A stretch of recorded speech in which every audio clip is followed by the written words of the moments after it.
বিশ্বনবী পাগলের মতো একবার হাউজে কাউসারে যাবেন, একবার সিরাতে যাবেন, একবার পুলসিরাতের দিকে, একবার হাউজে কাউসারের দিকে পাগলের মতো দৌড়াতে থাকবেন।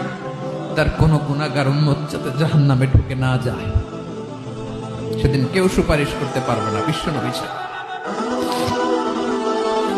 এজন্য ৫ নম্বরে আল্লাহ বললেন, মান যাল্লাযী ইয়াশফাউ ইনদাহু ইল্লা বিইযনিহি।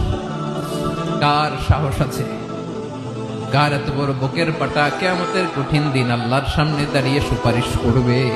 কারো ক্ষমতা নেই, কারো ক্ষমতা নাই।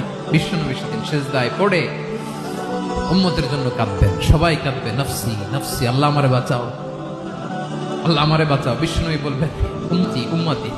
বিশ্বনবী আমার জন্য কাঁদবেন, আপনার জন্য কাঁদবেন।